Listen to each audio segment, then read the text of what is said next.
Good afternoon, everyone, and welcome to our first ever virtual orientation talk show. Today, you will make acquaintance with different members of the Institute, including professors, peer mentors, but also representatives of the different student support departments available at university. They will come and talk to you a little bit about their services and what they offer in terms of help for all of you. My name is Ignacia Levy, and I am one of the study advisors for the Bachelor of Political Science specialization, IRO. I work with students of whose surnames begin with the letters G to O. Next to me are Ms. Ariane Behrens and Ms. Esther Blom, and together we provide academic career support to all IRO students. Right, Ariane? Yes, that's correct. We are the 3 study advisors of the IRO program. And the situation is as following. Each student has a specific study advisor. For instance, I am the study advisor for the students with the surnames A to F. And what is important for students to know is that they can have us as their first point of contact. So if they have a question and they don't know who to turn to, they can always contact us, and then either we help them with their question or we refer them to another department at university. Thank you, Ms. Behrens. So, Ms. Behrens also is in charge of the exchange coordination. Can you tell us a little bit more about a study abroad period, maybe? Certainly. All three know that students really like to go abroad. That is one of the options for the elective space in their 3rd year. What I will do is I will already give them in the first semester of the 1st year information about what they can expect, where they can go to, which destinations they can go to, how the procedures works, what the application deadlines are. And so they can already orientate themselves in the 1st year what the options are for study abroad. Yeah, thank you. Thank you very much. So, as you guys know, or as you just heard, in your 3rd year, there's plenty of opportunities to delve into different subject matters, whether you stay in the Netherlands or whether you decide to go for a study abroad period. Another option, for example, would be to take electives or follow a minor, whether here at Leiden or at another Dutch research university. Right, Ms. Blom? That's correct. Thank you, Ms. Ignacia, for your introduction. I work as study advisor for the bachelor and master programs at political science, and in particular now for the bachelor in international relations and organizations. And I work with students with surnames starting from P to Z. So, what more can study advisors do for students? Well, we support them in many ways, mainly in planning and strategy. We also support them in strategy planning around extracurricular activities. So yeah, what do we understand under extracurricular activities? Yeah, that's a good question. Extracurricular activities are mainly activities that are outside of the curriculum of IRO. Mm-hmm. So these are activities that are not inside the program, but they are very important for development of students. So I can think of choosing electives in your 1st or 2nd year. We can think of doing volunteer jobs, doing internships, or MUNs is also very popular. We support students in making sure that this doesn't influence their study results. So we support them in their planning. What we also do is we support them in, and that's further into the program, we support them in finding the best way to adjust to their future master. So we help them in finding the best courses to add in their program in order to get to the master's program. And besides that, this is all about academic career actually. Besides that, we also have worked very closely with the career support of Leiden University, career services, and they support students with workshops, with all kinds of things that are related to future career, to the longer run. Yeah. And we think it's very important for students to think about these things, even though students are still starting their program. It's important to think about the future as well. Yeah, I definitely agree. And I do believe that for our first academic career support session that we're holding in September, we are inviting some of the career services representatives, correct? Yeah, that's correct. Yeah, so and important to say, I think now, is that actually all our services are offered both online and on campus. So wherever you are in the world, wherever students are in the world, they can follow classes online, but they can also follow information sessions and all kinds of other events online. So it's offered online and on campus. I think it's a really good point what Ms. Blom is talking about, because of course some of you might have a lot of questions about following online education and what is expected. But I hope that the message has been clear to all of you. There will be resources both online, both on campus, and you can expect the departments to be available on all fronts, so online and offline. So in the first round, I will be speaking to members of the Institute, particularly members of the Institute board as well. Next to me is Dr. Nicolas Blarel, the director of the master programs, Dr. Petr Kopetsky, and he is the scientific director of the Institute's board. And finally, Dr. Nicoleta Jordanova, who is the director of the undergraduate studies of the Institute. I think it would be a good idea that you first, that one of you maybe tells us a little bit about the Institute's board. And in the second round, we can maybe talk a little bit about your research expertise and which courses you will be teaching in the IRO program. Dr. Kopetsky, could you maybe talk a little bit about the Institute's board? Okay, thank you, I can. So the Institute board is basically the most important management body or management committee of the Institute.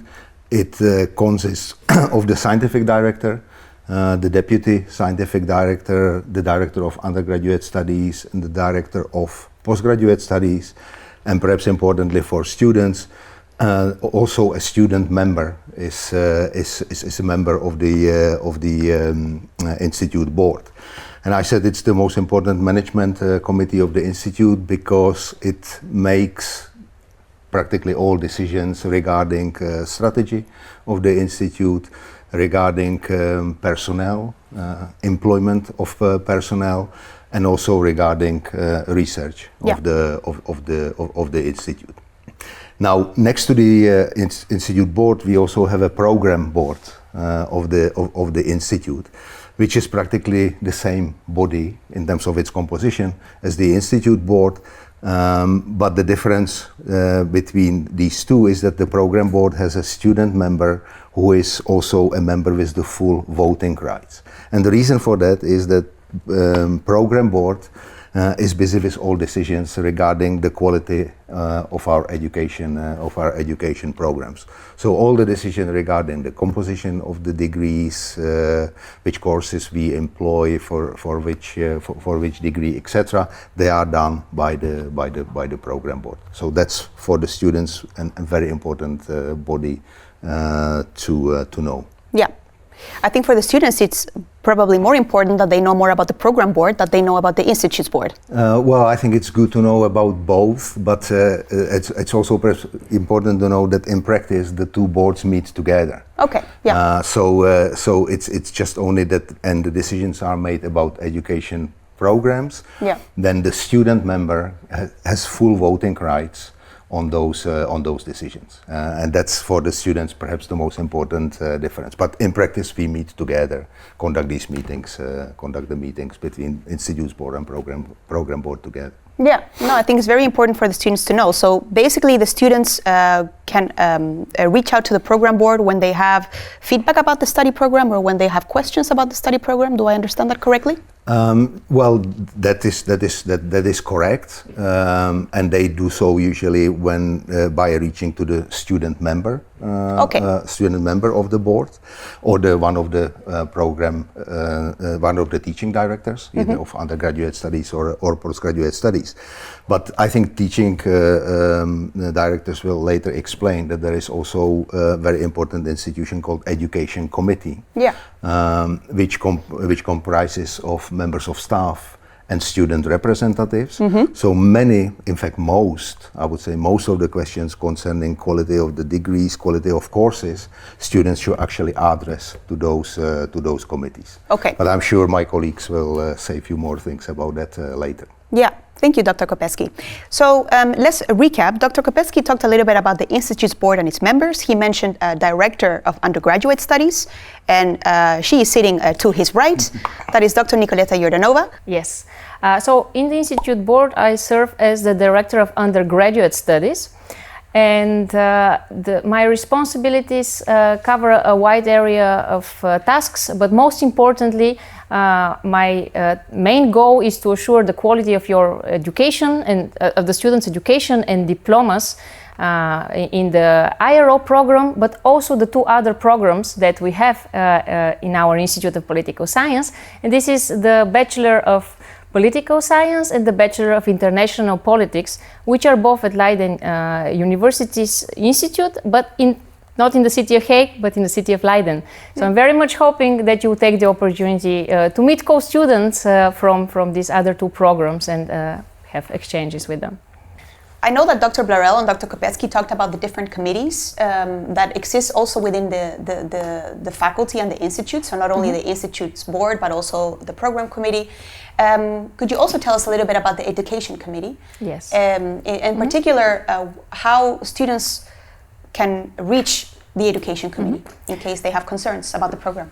That's a very important question. Of course, students should have access to answers on the quality of their education, but also a venue where they can express any preferences or suggestions for what we could improve on our programs, which we're always welcoming. And the education committee is exactly the right body to bring up such concerns or suggestions.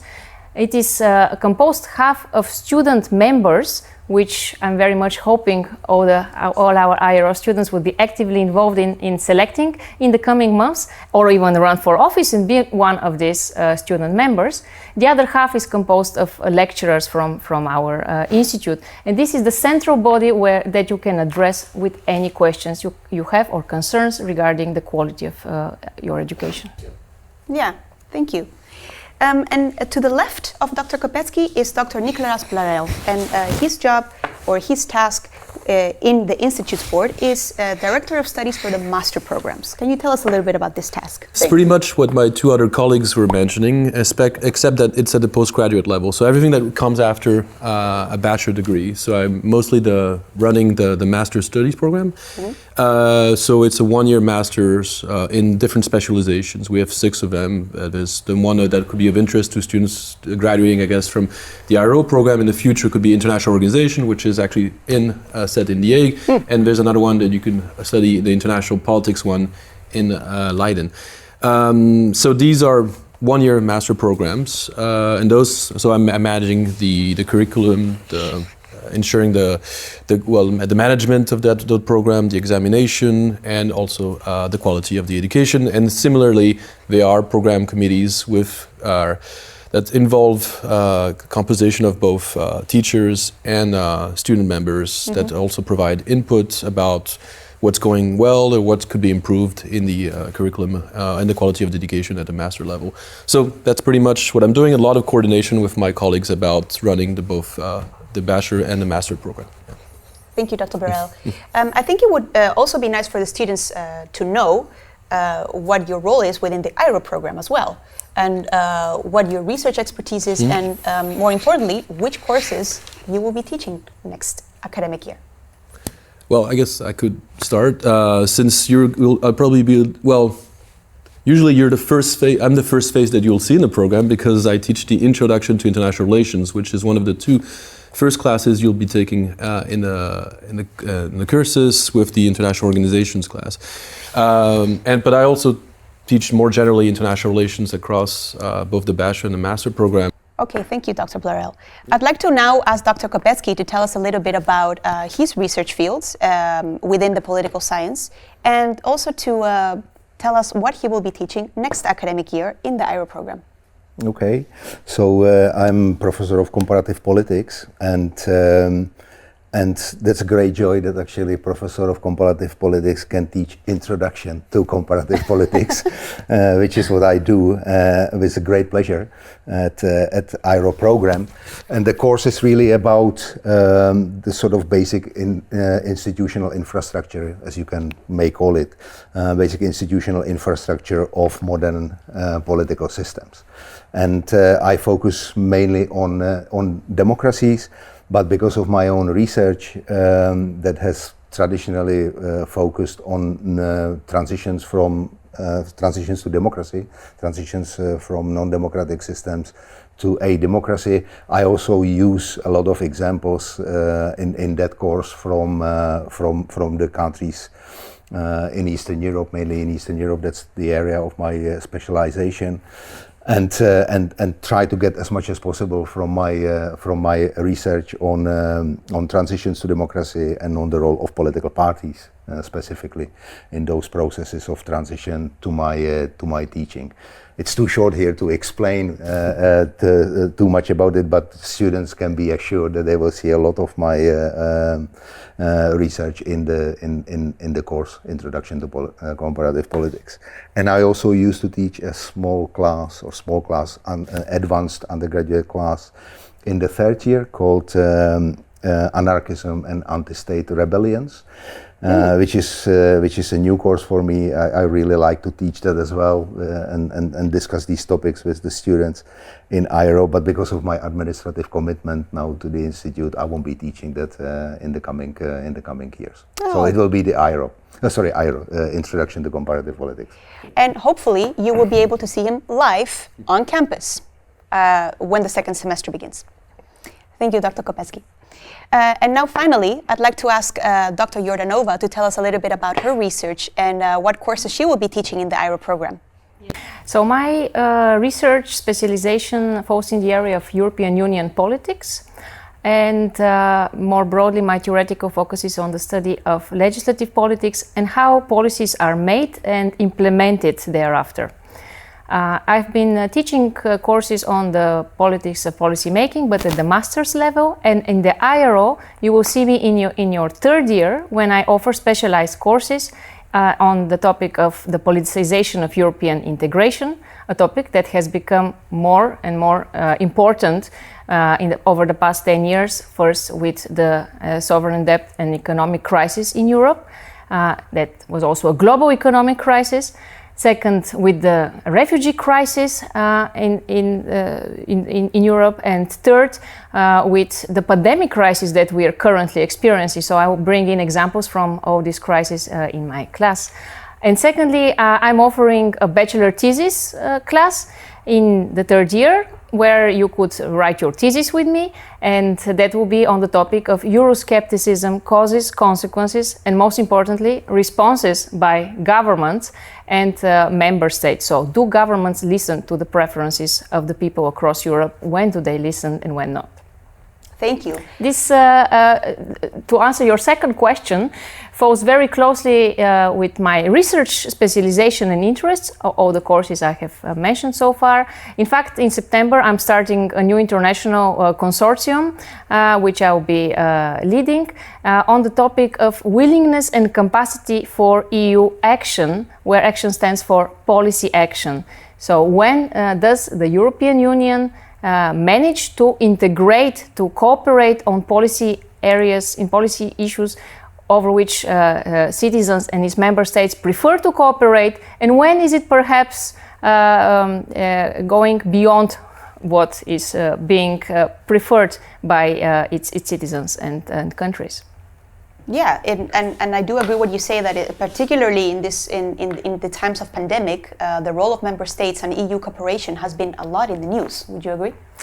Definitely. I think that nowadays, if you put on the TV at 8 o'clock, you will certainly have some information on some EU summit that is either being planned or currently happening. And that's very different from 15 years ago when I started studying European integration, which was a rather technical, dull topic of some bureaucrats in faraway Brussels taking decisions far away from the citizens. Now the citizens are aware of what the European Union is doing or not doing and have strong preferences over what it should do or not do in the future. And we do see that in the daily news, something that was not the case just a decade ago. Yeah, I would definitely agree so as well. Well, I think we've come to the end of the round, and I'd like to first thank Dr. Burrell and Dr. Kopecky and Dr. Jordanova for joining us on the table today. I really hope that they were able to provide you a little bit information about what you can expect in terms of courses, in terms of the different committees that they've explained to you. And I'd like to actually close this round by asking the first few questions of our IRO Talkshow quiz, because we have a quiz, and should you answer all answers correctly, you make chance at winning a very nice hoodie with a university logo on it. So, if you have your web form opened, The first 3 questions are coming in now. In this quiz, we will be asking several questions per round about topics that we discussed during our conversations, but also topics that we didn't discuss during our conversations.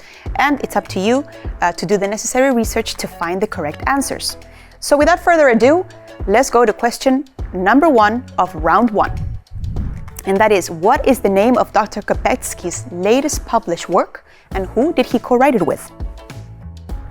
Question 2. What courses will Dr. Jordanova be teaching next academic year for the IRO program? And question 3 might still be familiar from the online test. What is the democratic peace theory? Hey everyone, my name is Dylan Clemencia and I'm a recent graduate. I know that it must be hard to start your studies in the middle of a pandemic. However, if I can give you my own personal tip, that will be for you to be as efficient as you can with your time. Know for yourself when it's perfect time for you to study, whether you're a day, evening, or night type of person. In that way, you can figure out when you can have something else planned on that day to look forward to. By being efficient with your time and also having something else, you can balance your social and academic life. With that being said, I wish you guys all the best for your bachelors and really hope that despite the circumstances, you guys have a great year. Welcome back, everyone. In this round, we will be talking to colleagues that are working at the different student support departments. You can think about the SEC, the Student Affairs Front Office, and a colleague from the Fenestra, or in other words, a student counselor. In this round, they will tell you a little bit about their role within the university and what services they provide for you guys. So let's start. Next to me, my colleague Monique Tromp works for the SEC, which stands for the Student Service Center. Hi, Monique. Hi, Iggy. Could you tell us a little bit about what the SEC does for students? Yes, well, the Student Services Center is the department for once students are admitted to our program and starts within a program. They can come to us if they have problems with the registration for courses and exams. Mm-hmm. We hope, of course, that students do not encounter these problems, but we are here for them. We can help them with questions regarding the course registration, courses that they have to follow. And of course, the first year students, after a while, once they have their grades in the system, they can request a transcript of record. That is sometimes what we do, especially for first year students. And later on, when they go to the second year and third year, we can help them with the registration for study abroad or minor courses that they follow at another university. So with the petitions that they have to submit in USIS. And the last part of their bachelor is, of course, their graduation. They can apply for a bachelor degree through us, mm-hmm. and we will make sure that that part is in order in USIS, and we make the diplomas. So I think that's in short what the Student Service Center stands for. Yeah, so I think it's really important for students to know that the SEC, to recap, takes care of course registration in the first semester of the first year, correct? Yes. So in the first year, when they come now, everything will be done for students. They don't have to worry about that. Mm-hmm. And so that they can, of course, focus on the studying itself. Yeah. And they will receive an information in the beginning of October about the exam registration. So we take care of the course registration in the first semester, but they still do have to register for the exams. But of course, we inform them in time. And from the second semester on, till second and third year courses, students have to register themselves. Okay, yeah, that's a very important point indeed. In the first semester, the SEC will register you for courses. However, you always are responsible for registering for exams yourself. And it could be, of course, that for an exam, you might need a special facility. And then you might wonder, okay, who can help me in this procedure? And as a study advisor, we will always refer you to the student counselor if you need special facilities, amongst other services. And that's why we've invited my colleague Qingyi, a student counselor, so that she can tell us a little bit about what services the student counselors provide to students. Right, Qingyi? Yes, that's true, Ricky. Thank you. I'm one of the 7 student counselors we have at Leiden University. And we support and guide students who are hindered during their studies due to special circumstances. So, for example, a disability or illnesses, family circumstances, or combining your studies with a top-level sport. We have a confidential conversation with the students, and then we can see how we can help them, for example, by applying for accommodations or facilities during their exams. Okay, that's great. So basically, if a student, and when you talk about a disability, you specifically refer to also a learning disability? Yes, a learning disability or physical disabilities. Yeah. And how does that work exactly? So as a study advisor, we refer the student to you, to the student counselor, and then they, as you mentioned, you have a confidential conversation. Yeah. And based on that, you write a statement. Yeah, we write statements. So those statements are based on other statements, so medical statements from professionals, depending on what disability or illness or situation the student is in. Mm-hmm. And we write a statement asking for facilities from the study program. So you can think of extra exam time, or using a laptop for exams, or sitting in a room with less students during the exam, which could help the students. And I think one of our more prominent questions during some of the Q&As was whether students would be eligible for extra time in an online setting education. Mm. Is that something that we can also provide to students? It depends per study program, but they do have the right for extra study time if you have a disability. Okay, we've talked a little bit about what the student counselor can do for students that have, for example, a learning disability or a top-level sport, and the possibility to combine that with a full-time study. But what if students are encountering mental health issues? If students are encountering mental health issues, we most of the time refer them to the student psychologist. And the student psychologist is here for the student if the student is facing fear of failure or anxiety, and they can help you on short notice and also for a certain amount of sessions. Okay. So we have the student counselor, we have the student psychologist. They're all working for the student support services. Mm-hmm. But in general, the first point of contact will be the student advisor of the study program. Yeah, so that's a good point of Qingyi. We will always be your first contact, the study advisor. So if you ever encounter any of these circumstances that we've just talked about with Qingyi, always talk to us first, and then we can redirect you to the right department. Lastly, we've also invited a fellow colleague from the Department of Student Affairs Front Office, Sibren Hardik. Hi. Hi again. Welcome. Could you tell us a little bit about what the Student Affairs Front Office, or how they can help students? We can help students basically with all the things that are related to their general enrollment at the university. So we are in charge of helping students with tuition fees, proofs that they are enrolled, which they probably need for tax purposes, or their parents' jobs, or their scholarship funds. Mm-hmm. We can inform them on how to register for extra programs or masters once they graduate from their bachelor's. We can help them with admissions. So anything general related to registration, tuition fees, and admission.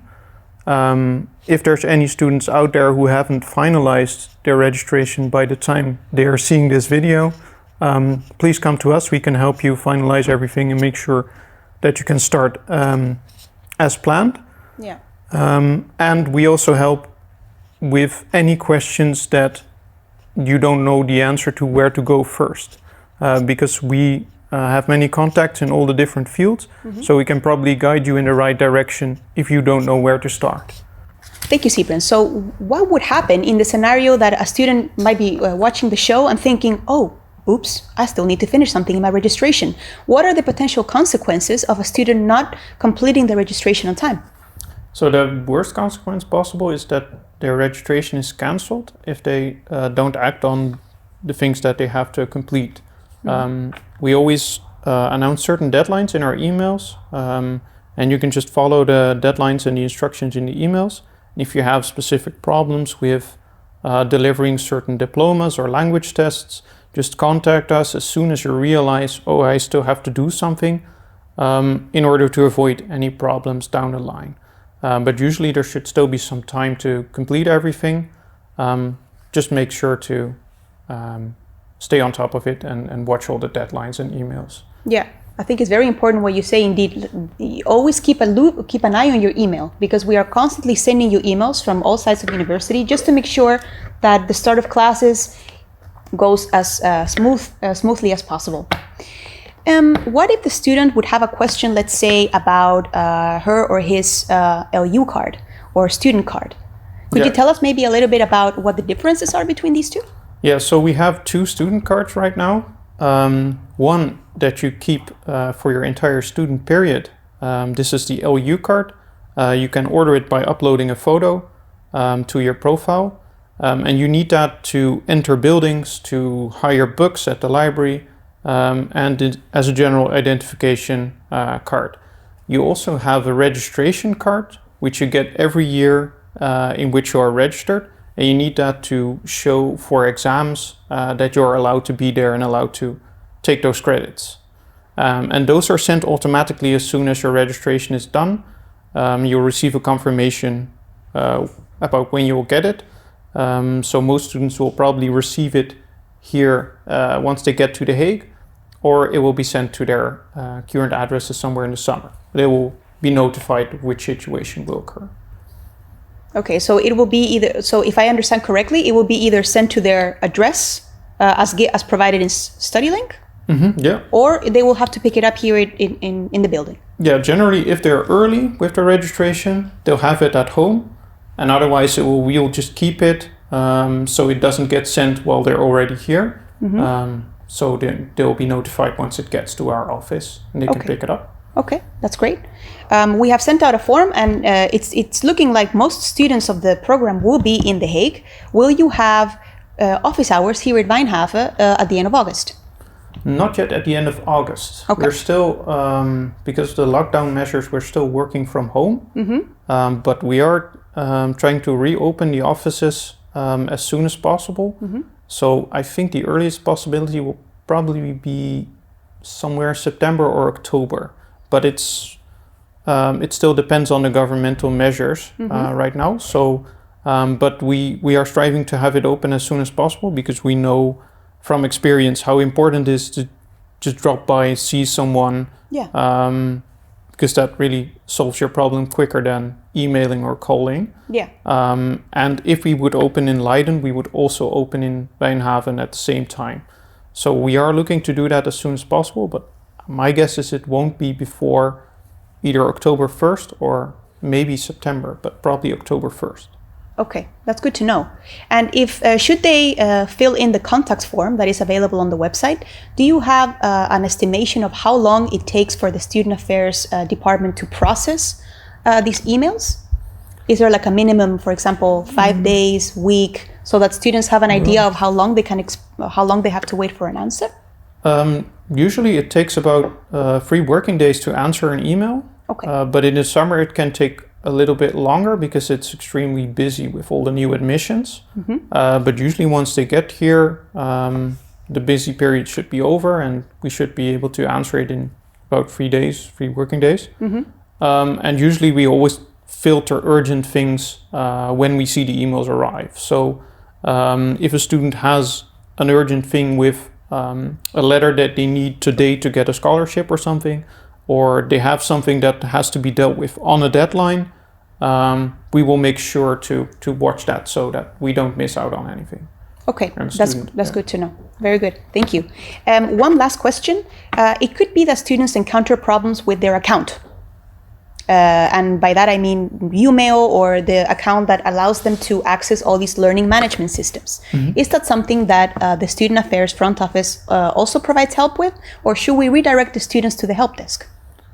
That's for the help desk. Only if the problem is caused by some problem with your registration, you should contact us. But if your registration says it's finalized, then you should contact the ISSC help desk, and they can help you with any sort of problem with Brightspace or with USys, or with logging in general, or with Umail. So they can reach out, yeah, exactly. You can reach them by phone or by email, but we will be providing more information in our during all the sessions that we will be organizing for students. I'd like to thank you all for joining us today, and I hope that the students now have a better idea of the services that each department offers. But before we close this round, it is time for the IRO quiz questions. Okay, so it is now time for the IRO Talk Show quiz questions of round 2. Without further ado, here they go. Let's say that you're worried that you have missed the deadline for exam registration. Who should you contact? A, your study advisor. B, the SEC. C, Student Affairs Front Office. Or D, your workgroup instructor. Question 5. Let's say that you have a question about your tuition fees or enrollment at university. Which department can help you with this question? A, your study advisor. B, the SEC. C, Student Affairs Front Office. Or D, the student counselor. And the last question of round 3. Let's say that you have dyslexia or another learning disability, and you might just need extra time for your exams. Who does the study advisor refer you to? A, to another study advisor. B, the SEC. C, the Student Affairs Front Office. Or D, the student counselor. Hi everyone, my name is Francesca. I am a second year IRO student, and I was asked to give you guys some do's and don'ts for online studying. So my first do is create a schedule. Stick to the schedule, have weekends and weekdays. Don't make every day the same, but make sure you get your stuff done, because all is going to pile up towards the end when deadlines are going to be more frequent. Secondly, do create a support system. So no matter if that's friends from home who are in a similar situation but maybe a different university, if it's parents, roommates, other students from the same study, can be study advisors, like use the resources that are given to you. There's technical support, there's mental health support, there's study advisors, you can reach out to your tutors and teachers, your community officers. There's a lot of resources, so just make sure you create a support system in which you have the best possible chances of being successful at your first year at university. My third do is take care of your mental and physical health as well. So take breaks, meet friends or online, or if possible, like if it's allowed in your country or where you are, even in person. Also, physical health is very important. Guys, you're going to be at home a lot, so try to move, get out, go for a run, go for a walk, do some yoga, whatever it is you do it. For my top 3 don'ts, I would say, first, don't hesitate to reach out. This kind of goes along with the whole support system thing, but don't hesitate to reach out to ask questions. It also goes for class. Don't be afraid to ask questions. I know it's very intimidating when you're in a Zoom call to raise your hand and then be asked, especially if it's about a political topic, which can be kind of, but don't forget that you're there to learn. You're not there to already know everything. So don't be afraid to ask questions and to reach out.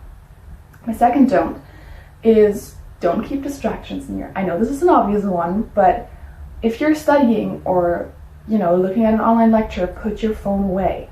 Try not to be on it. It's so easy, I know, or like to browse on a different browser and kind of have someone talk in the back of your ear, but just really try to focus. It's going to make your day a lot shorter if you're able to focus on the things you're doing, because then you're going to be able to get it done and learn it so much quicker. My last don't is don't panic. Don't stress out. You'll be fine. Don't forget, it's not the end of the world. You will be fine. Trust me. I know it's very scary and, a weird situation. The first year at university is already scary in itself. let alone in a global pandemic. So just try not to stress out, and I promise you'll be fine. Okay, that's it for me. So good luck with your studies, and I'll see you around. Bye-bye. Hi everyone, and welcome back to our third round of the talk show. What you just watched is a testimonial of an Irish student. So hopefully you've liked the testimonials that we've shown you till now. But now you are going to see some live students, because we are here with the president of the Study Association and the president of the Student Association. Specifically, SPIL, the Study Association, and Cyrus, the Student Association. Mariam, hello. Hello. And welcome. Thank you. To the first IRA talk show. Yeah. Are you happy to be here? So excited. Yeah, I can imagine. So you're here to tell us a little bit about your role as president in the Study Association SPIL. Mm-hmm. Yes. Could you maybe tell us a little bit about what your role is as president, and also tell us a little bit about SPIL? Yeah, oh, I can do that for sure. So the new board, the 40th board of SPIL, so we are in our list premiere, which is very exciting as well. 40 years? Yeah, 40, we're old. So the 40th board has not been installed yet, so we're like the FT board, and we will be taking over from the 39 board on the 12th of September. Mm-hmm. But right now, I think we're already really busy with our new board, trying to make it really like a welcome for the new students, really trying our best. Like, there's Corona, so we really need to see where and how we can do that. Yeah. But I think, so I haven't been president, like I am going to be the president of SPIL, but I haven't practiced it yet.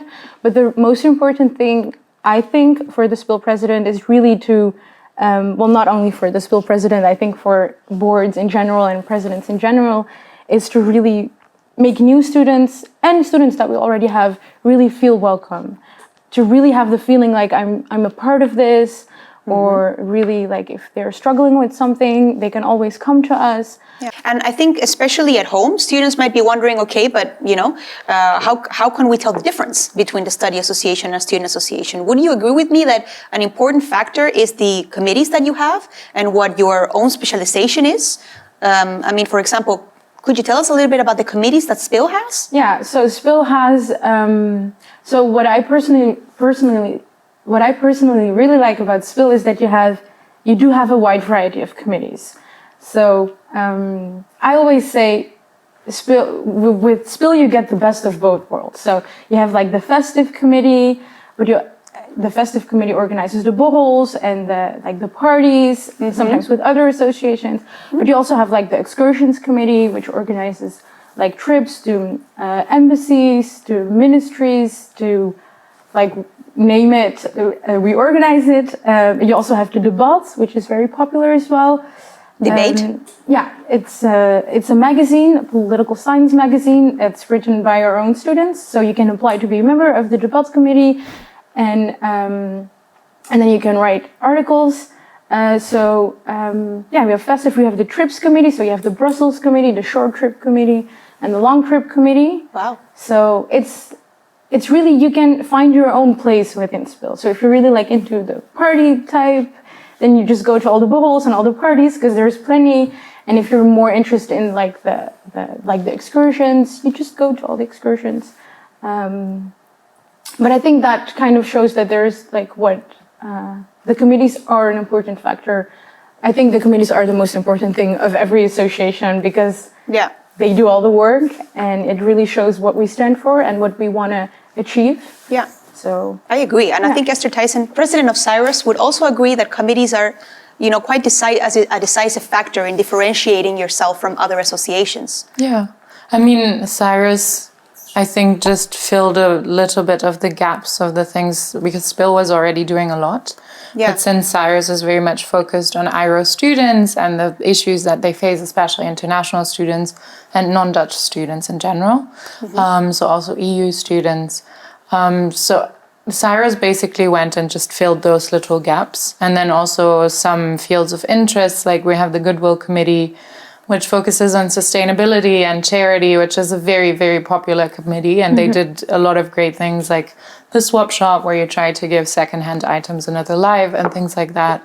And then also one committee that I was part of last year, which was the Student Support Committee, where we focused a lot on just working with the student support services and just trying to find ways to increase your quality of life by focusing on mental health and the stress you're facing as an international student. Especially, there's a lot of things that get thrown at you, like taxes, things you don't know about Dutch culture, things like that. So Cyrus is filling a part there. Then we also have sports committee, arts and media, where you can be as creative as you want to.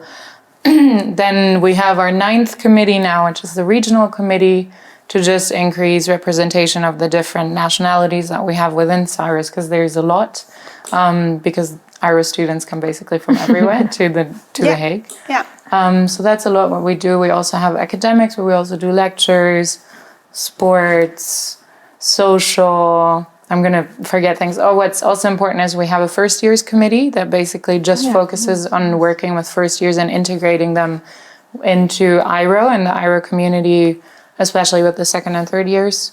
So that's an important part. And I mean, that is also the committee that first year students will be closely in contact with during their first months, because that's when they do their most work. Yeah. So yeah, the committees do differ, but I think we do overlap at times. But yeah, there's some gaps that Cyrus tried to fill for internationals and non-Dutch students. But SPIL does so much, and we're just trying to add to it. Yeah. And just especially for IRO students. Yeah. That sounds great. And I think we can also talk a little bit about the things that overlap, because I think the reason why they overlap is because you both need to offer it, you know. And I can think, for example, of things that I saw come by last year, like study groups. Yeah. For example, I know that you organized through SPIL, SPIL organized study groups, but so did Cyrus. Yeah. And that worked quite well. I mean, it doesn't necessarily mean that because you're two different associations that you shouldn't overlap. I think it right? I mean, SPIL also covers. SPIL is for the whole Institute of Political Science, right? So you also have master students and other bachelor programs. Yeah. And Cyrus is specifically IRO. Yeah. So when we had lectures, for example, that were organized by the academic committee, we had, for example, the panel on Kashmir, which was very much fueled by the discussions we had within the IRO community.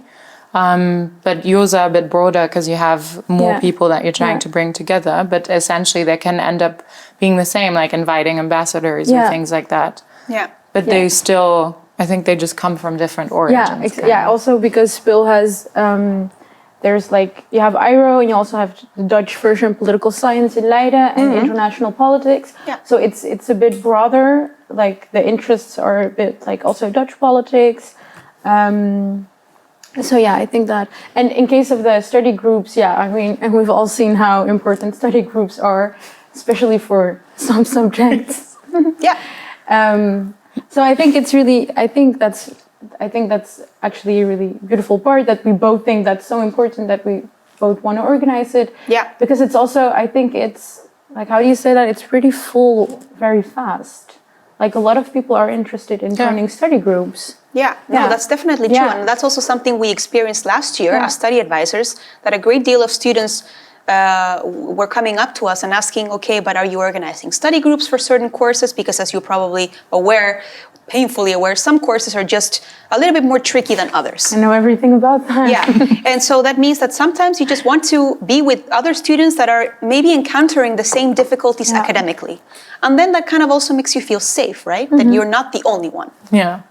And I think that's also the main message of SPIL and Cyrus. Like, once you come to The Hague or Leiden to study, you're not alone. No. Like, no one wants to feel alone. And I understand that a lot of people, like, starting a new study, it can be very exciting and overwhelming and scary, and especially maybe now since Corona. But I think the main message for both of our associations is welcome, join us. Join us, We can do so much together and not feeling alone, I think. No. That's true. I think, we'll make sure that everyone meets, even in a 1.5 meter society. And we also talked about this, like, for example, the committees. There are a lot of committees, but not everyone not everyone does a committee, but that doesn't mean that you're not a part of the association. For example, there's a lot of people within SPIL that are not in a committee but do come to the balls or the parties or the lectures or the trips. And I think same for Cyrus. Like, of course, it's fun. Like, join our committees. You can do so much within the committees, but it's also like. I mean, without members, there is no event. No, because exactly. if we organize events and no one shows up, then that has no purpose in it's itself. It's fun to be on the board and organizing stuff, but without the members, like, you're actually nothing. Yeah. So I think that's the most important thing.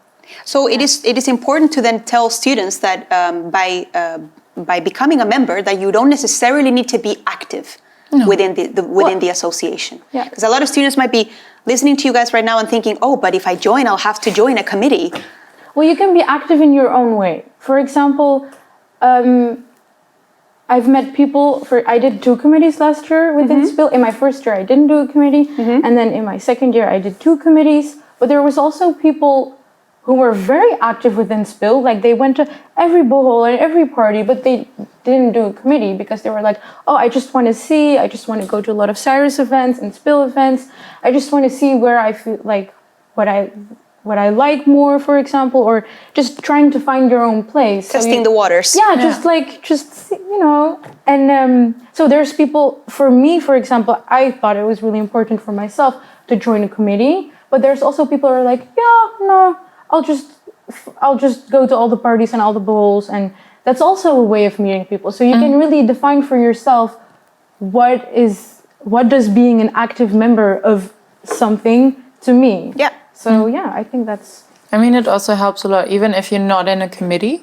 As a student, it just helps a lot to, when you come and talk to us or give us feedback, you can even say, I would really like to start this initiative, but I don't have the energy or time to do it myself, but I think it's important. So you could, for example, if you want to do a charitable cause or something, you could go to the Goodwill Committee and they would do it for you, for example, or take it into account. So it also runs a lot on feedback because, like I said earlier, without our members, we're nothing. Also for us, because we're really young, I mean, we've been there for 2 years. Maybe. Yeah. I think that's important, worth mentioning in any case. So we're compared to you with your 40 years, we're quite young. Maybe. So for us also, because we do have a paid membership, but for us, that's more of a support that you give to us as a student. So if you get the membership, that of course enables us to organize these events and try to make them, because the majority of our events are for free. And then on parties or things like that, you get significant discounts. Okay. But so without our members, we're nothing. Yeah. Can we talk a little bit more about this membership part? Because I do think it's important, especially for the audience at home. So there's memberships for both SPIL and Cyrus. Okay. And how much does it cost to become a member by Cyrus, for example? I mean, for us, it's 10 euros for the whole year. Okay. And for that, like I said, you enable us to make events possible, like lectures, and invite people. And of course, that gives us the funding to do those things. And then on the other hand, we also, of course, have the discounts for parties or drinks on Borals that we also have. Yeah. And then the other things would be that we're trying to find as many partnerships within The Hague as possible with local cafes or organizations. So we have organizations where you get a membership fee discount, if you can call it that.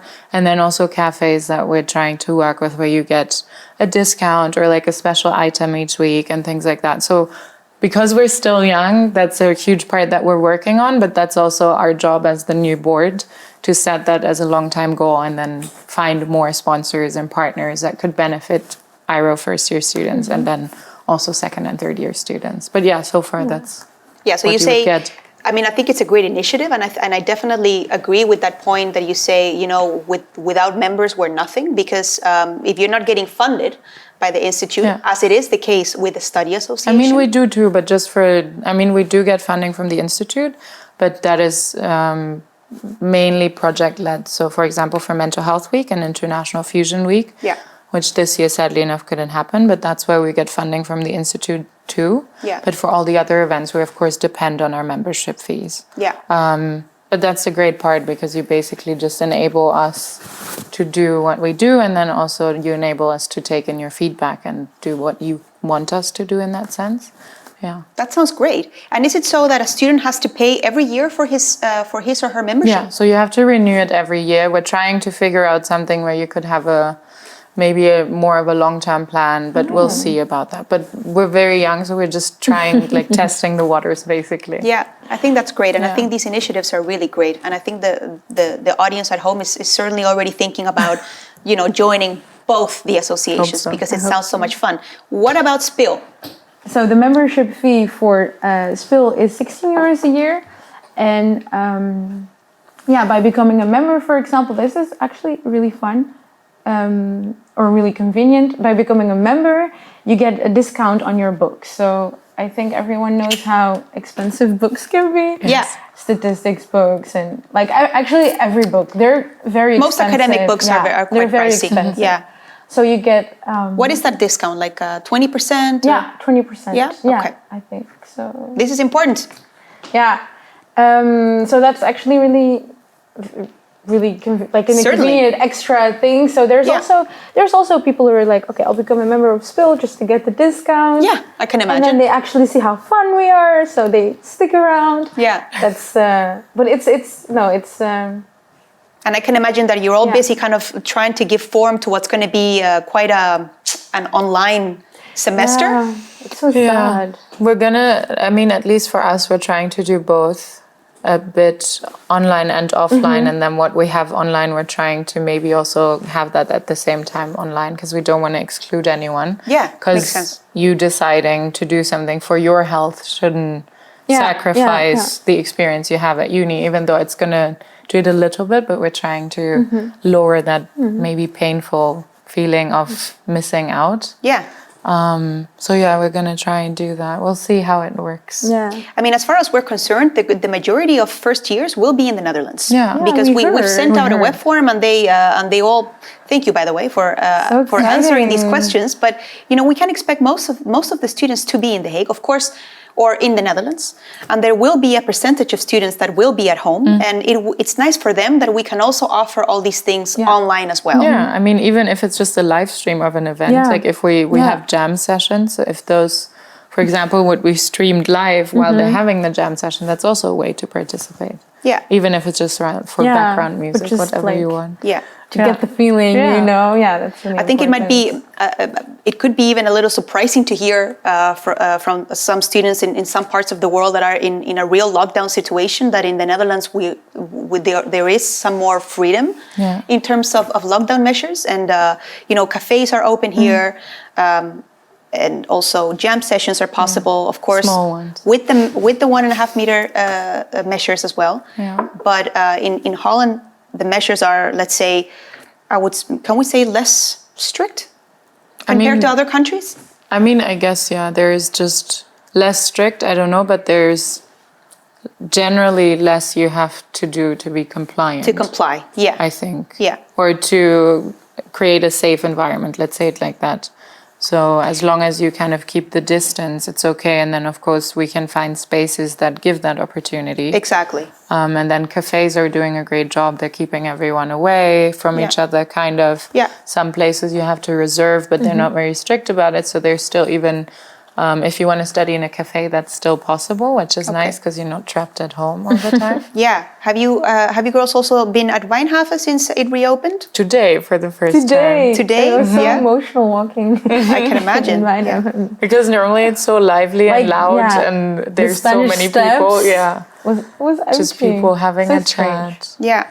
But I think for everyone it's very challenging, and it's also sad because I was personally, and I think all of my board members and your board members, were looking forward to meeting the new first years and seeing the second years and the third years and seeing everyone again and really like supporting each other and being like, we're in this together. And I understand, like, might be a bit harder now or more challenging now, but we're also like already thinking about physical activities and online activities, but there's a lot you need to like think about and take into consideration. Yeah.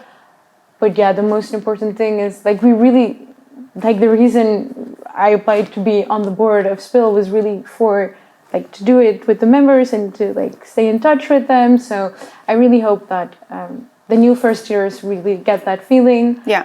That they can always like, you know, just text us, send us a DM on Instagram. I don't know, just you're always you're always there for them if they have any concerns that they want to voice out, or like even if they're just looking at the live stream, for example, or if they come to the activities. But there's like often we tend to frame this whole situation as kind of missing out or a challenge or something. But I honestly, and I told this to my board, or maybe during the campaigning, I see it almost more like an opportunity, because it gives us the ability to try out different tools. And if that's digital tools, that's nice as well. I mean, that's a good one. There's a lot of things you can do. For example, the Caring Universities project that Leiden University cooperates with, who we had as a guest last year, Mental Health Week. They are doing a whole online platform where you can that's supposed to help you with feelings of stress or loneliness or homesickness, which happens to a lot of international students, because some are hours by flight away from their families. So there's a lot of different tools we can play with, and I think I would like to see more the opportunity and the creative part about it than challenging and limiting, because it doesn't have to be, especially if students actually come. There's so much we can try and do, and it's just going to be trial and error, basically. That's great. I think that we should all keep that positive outlook. Yes. I try. And you know, speaking of positive outlook, this is of course for the students at home that are watching. How would the procedure work if, for example, you're looking for members for all these committees? Because let's face it, you also need committee members. Yes. Yeah. I mean, for us, we do a lot. The majority of that happens online and on social media. Okay. The recruiting, you mean? Yeah, the recruiting of commissioners. So we already have our committee heads. Okay. And they will, of course, need help and people to work with, because they can't do it by themselves. Yeah. So there will be basically job descriptions and what is kind of expected, what you have to put in, or some skills. Because, for example, for public relations, you need someone that is good at photography and things like that, because they'll be photographing the events and everything. So that's kind of important. Also graphic design. So IRO students, at least how I experience, they have so many different skills. Yeah. And we don't get to use them at times, because all we do is politics basically throughout the day, or academic skills, which is nice, but sometimes you need a different thing to do. Yeah. So the committees give that opportunity, and you see that in the recruitment process in the job description. So it says the skills that might be expected or that would be great to have. You're not going to be excluded because you don't have them. And then you basically apply, and then you're going to have an interview with our new committee heads. And then you'll be basically contacted back by them if they want you. But so far, only Goodwill, because it was really this popular, had to reject people. Okay. Oh, you already opened the... No, not yet. Okay. No, last year. Okay. Last year. And this year, when will you open the recruitment? Probably in the end of September, so we can give people the time to assimilate in the new environment, and also get used to uni first and get to know us first, and then they can decide. Because before that, it would be kind of throwing someone into something they have no clue what it is. Yeah. And let's imagine that there's somebody that is following online education, I don't know, in India or something, and they would want to be a part of the committee. That's fine. Would that work? Yeah, that they would fine. do it from a distance, for example? Yeah, I mean, we also might have some board members right now that might not be able to come back. Okay. And we do everything online just to facilitate everyone. So we have the meetings online via video chat, and even if we would have them in person, we also had one board meeting where a group of us were on one screen, and then some other people were on their own screens on their computer. So we'll make it work. Great. Has worked so far. We can do this. Yes. So the recruitment process for Cyrus starts in September. What about the recruitment for SPIL commissioners? Yeah, because usually you have a full week of Hop Week and LSIT Week and the freshman weekend, where SPIL meets all of these new first years, and then and they can talk to the new board members and the old board members, and they can Is it like a Q&A?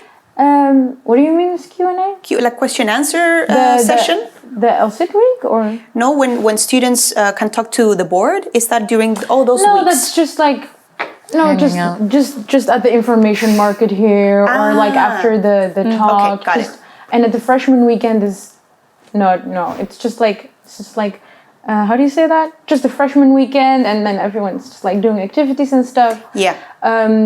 But okay, so that is due to Corona. A lot of that will either be online or will be like less. On online information market. Yeah, that would be fun. That sounds very interesting. Yeah. We'll see.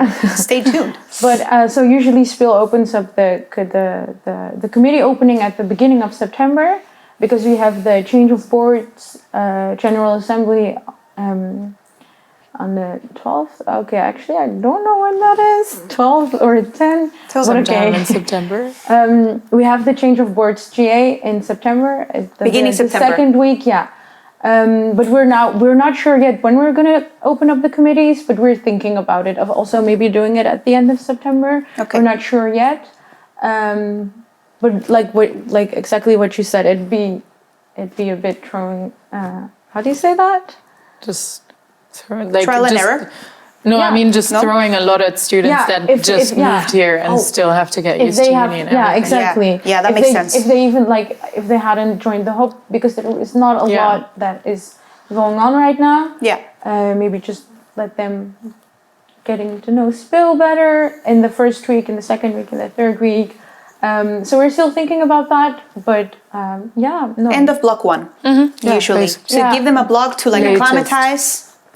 Yeah, with student life and university life generally, and And we don't have so the Spill committees are they consist out of a chair, a secretary, a treasurer, and general members. So we don't have anyone yet. So I know Cyrus has the committee heads, and then they do the interviews. Yeah. Within Spill, we don't have anyone yet. So when we open up the applications, for example, for the short trip committee, everyone can apply for the interview, and they can say, okay, I want to be the chair. No, I want to be the secretary, or they can give their preferences, and then they talk to 2 board members. Yeah. And it's just an interview, and then we think, okay, maybe they're a good chair, maybe they're a good treasurer, maybe so it's really that, and sometimes. It's a normal recruitment process. It's a recruitment process. With like sending a CV, and if you meet the certain criteria, then you get invited for an interview. It's essentially a job interview. Actually, it is. Yeah, it's really good practice. Actually. Yeah, it's perfect. I mean, it is a job. Yeah. There is a lot that's there is stuff coming at you that you will be responsible for. Yeah. If you're an active member, if you're just a member, of course it's different. Yeah. But if you're an active member, it's like a job. Yeah. No, for sure. Yeah. Takes commitment. Oh, committee is so fun. Yeah. Yeah. Well, that's great. Well, thank you guys for being here, and good luck next academic year. Thank you. Thank you. And now it's time for the next few questions of the IRO Talkshow quiz. So stick around, because these will be one of the last few questions, and make sure to write all your answers in the web form so that you can make a chance at winning that lovely hoodie. We'll be right back. Okay, so now it's time for round 3 questions for the IRO Talkshow quiz. Here they go. What does the acronym CYRUS stand for, and how long ago was CYRUS established? And the other question, SPIL is the student association for the IRO study program. True or false? Welcome back, everyone. In this round, we will be talking to one of our peer mentors. In the next semester, you will all be following classes online, and the Institute, as well as the faculty and university, thought it would be important to allocate a peer mentor as well as an academic mentor to each work group. In your work group, you will have one peer mentor that will be your contact person for practical as well as social aspects of university life. Next to me is Ella Picavet, and she will also be a community officer for one of your work groups. You might just end up in her work group. Right, Ella? Might. Hopefully. Hopefully. Can you tell us a little bit about the role of the peer mentor next semester? Well, the peer mentors, as you said, are practically there to assist you and guide you the first year, practically the first semester, because that's going to be the biggest transition for you. And they're going to be there for you in 2 aspects, as you said, social. So They can help you get acquainted with The Hague. Maybe you're from here, from the Netherlands, maybe you're from very far abroad, and they're going to help you get situated and show you around, maybe show you around the study associations. Maybe you like horse riding, maybe they can like give you tips where you can go horse riding, things like that. Yeah. And there's the practical side, such as, oh, how do I enroll for my exams? Did I pass my exams? Like, don't worry about that yet. Like, this is your orientation day, that's way too far. Things like that. But also if you have problems, we're not there for you we can't solve everything. Like, we're not magicians, we're just second years or third year students, but we can help you find the right person who can help you with your problems. Sometimes we can help you and you can always talk to us. But sometimes you need someone else. And then you don't need to like search for hours to find the person you're looking for, but we can help you find that person.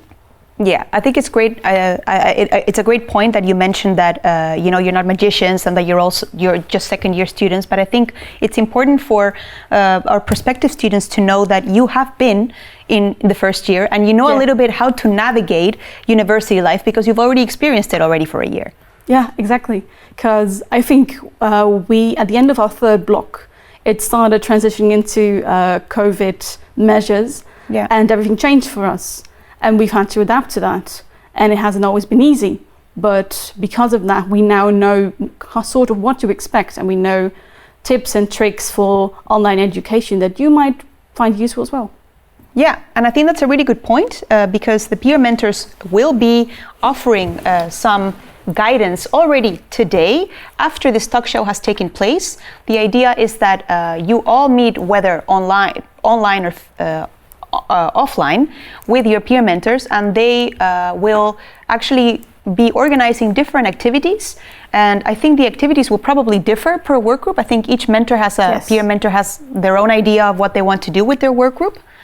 Could you maybe give us an example of something that you have planned? Let's see. One example of something that we have planned is we'll take you through The Hague. So you're here, maybe you know The Hague, maybe you're like, oh, that's a peace palace, that's where all the politicians are. But some don't. We don't discriminate. We're not going to say, oh, this is The Hague and leave you to it. Let's say a political tour of The Hague. Show you the sites, maybe also not so political sites where you can go out, where you can get the best sandwiches, things like that. Yeah. And maybe then we'll take you out for a drink. Get to know each other, talk about where you're from, talk about shared interests. Yeah, that's basically it. I think that sounds really fun, and also especially because a great deal of the students is actually going to be in the Netherlands, according to what most of them answered in the web form. And I think it's interesting that we can also provide physical activities for those who are here. Yeah, exactly. Because some of you, or a lot of you, might go and do the Hop Week. But that's, of course, that's something else.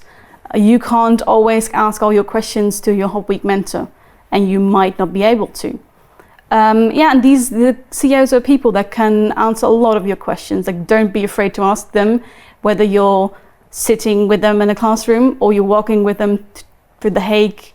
Yeah, they're there for you. Yeah, that's great to know. So the moment that you've been allocated into a work group, your peer mentor will make or create an MS Teams. And in that MS Teams group, maybe you can decide to have a WhatsApp chat or a Facebook chat, whatever works best for all students. I mean, I know for a fact that not every student uses WhatsApp, which is why I figured, it would be better to just leave it at a more general platform like MS Teams. And through this platform, you can also video call potentially with each other in case they don't happen to be in The Hague this particular day. But more importantly, this is also a platform where you can share information regarding uses, regarding Brightspace, which are the learning management systems that you will have to get acquainted with in order to smooth the start of your university career, right? Yeah, exactly. Because many of us don't be discouraged when you get into your first week and you're like, oh God, I don't know how anything works.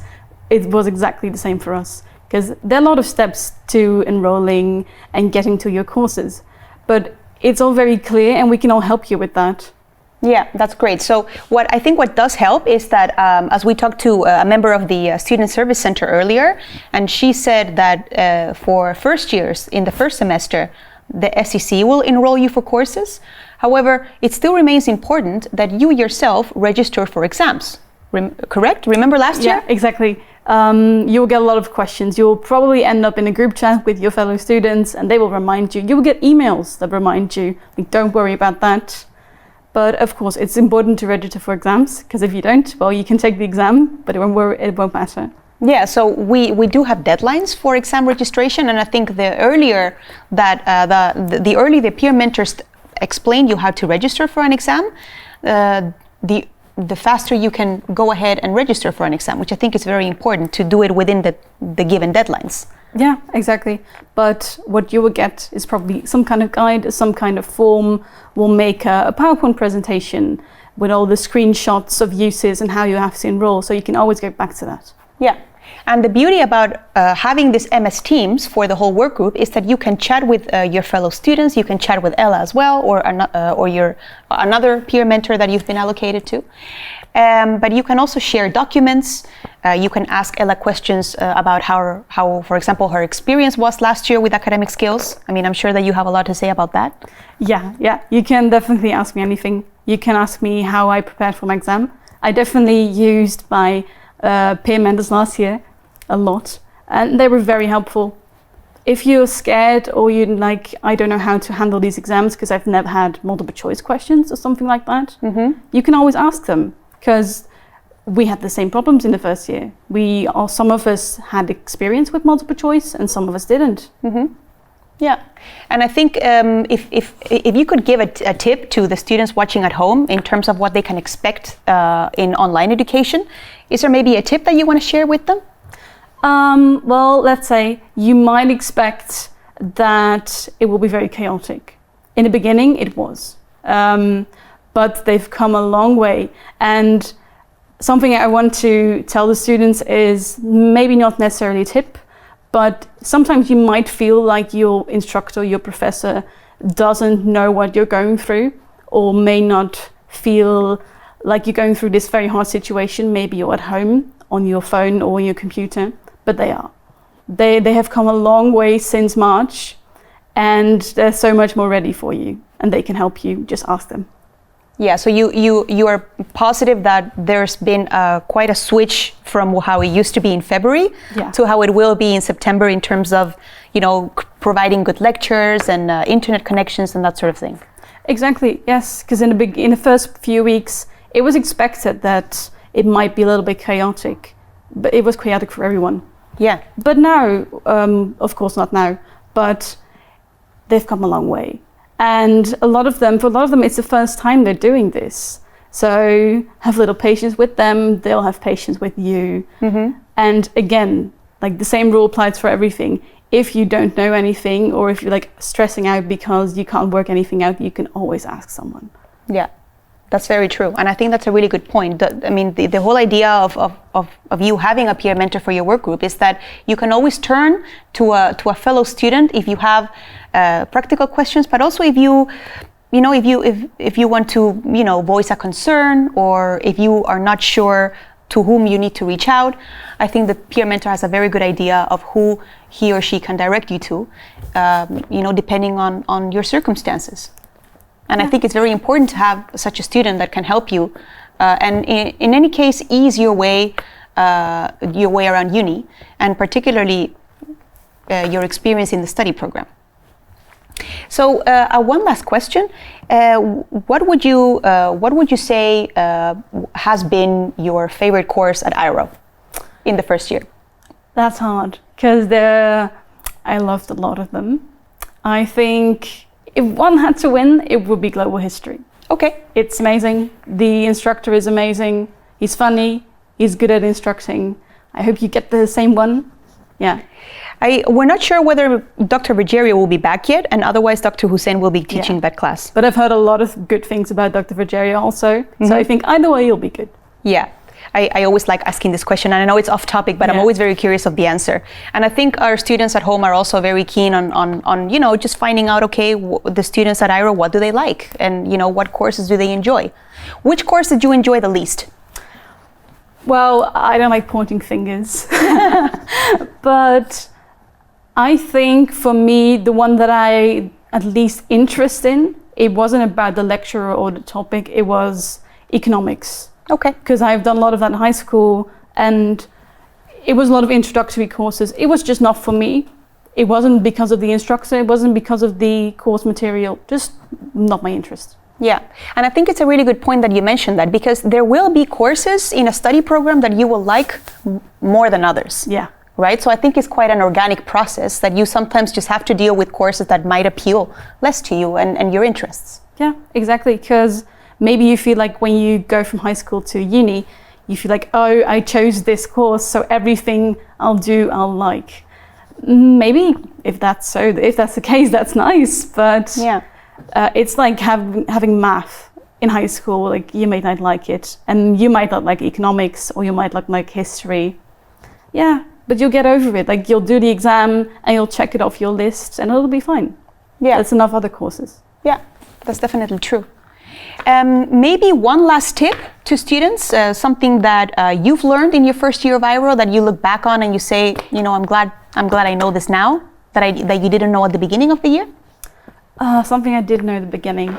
Or something that you maybe had to learn just because, you know, it belongs more to university life than high school? Oh yeah, citing your sources. I don't want to scare anyone with that, but in the beginning that was very intimidating, because they helped us through it a lot. They give you a guide, and you can ask all the questions you want. But in the beginning, you're just obsessing about little periods and little commas. At the end of the year, that's all going to be fine. Yeah. So I think the main message you're trying to tell them is, you know, you might stress out a lot at the beginning, but it'll be okay. Yeah, it'll be okay. Like, it's the same as if you start a new course in high school, or if you start a new club or you make new friends. It's going to be a little bit stressful in the beginning, especially with Corona times. Mm-hmm. But you get used to it. Yeah. Yeah, and I think it's also important for them to know that they have a secure network that they can trust. If you have questions regarding your academics, you talk to your academic mentor. If you have more practical questions social as well, then the peer mentor is there for you. And of course, it could be that the peer mentor will also redirect you to us, the study advisors, who will stay in the end as your first point of contact. I'd like to thank Ella for joining us and for giving us a little bit of information regarding the mentoring program for next year. And hopefully you will know when the time comes when to reach out to your peer mentor, and do not hesitate to reach out to us or the peer mentor or the academic mentor once the year starts. And we finally reached the last question of the talk show quiz. And that is, peer mentors are there to help you with your academic progress. True or false? Hi everyone, we've actually reached the last part of our talk show. In this last part, I would like to show you a testimonial from the student member of the Institute's board. I believe Dr. Kopetsky mentioned her name earlier, as she is the student representative of the Institute board, and therefore also an important member of the board for you to get acquainted with. In this video, Suzanne Goetz will talk about her new role as the future student member of the Institute's board, as well as a little bit about herself and why she chose to study for the IRO program. So I will leave you with her testimonial, and then we'll wrap up the show. Hi everyone, I'm Susie, and I will be the student representative to the board of the Institute of Political Science in the next academic year. That's why I'm on your screen. I will therefore represent those of you who do decide to come to Leiden University to study IRO, and hopefully in this video we'll be able to give you a few hints and tips to make your choice easier. Some of you might be wondering if the program is right for you, if you didn't take statistics in high school, or if you feel like you can't do math, whatever that means. I would tell you, yes you can, you just have to put in the work. So some of the courses I would say you can pass with doing the bare minimum, and with statistics you can't. You will have to do what's required and maybe more. That being said, if you do that, I don't see why you wouldn't pass. That was our last testimonial, and now it is time to wrap up the show. I'd like to give a special thank you for all the guests that joined us today. I hope that you at home also enjoyed watching the show. And hopefully now you know a little bit more about our Institute of Political Science as well as the IRO program. We are looking very much forward to welcoming you in August, and hopefully your start of classes will go as smoothly as possible. Right now, once the talk show finishes, you will have the chance to meet your peer mentors and go and do some fun activities together, whether you're here in The Hague or whether you are online. It will all be facilitated. So thank you so much for watching and enjoy the rest of the day. Bye.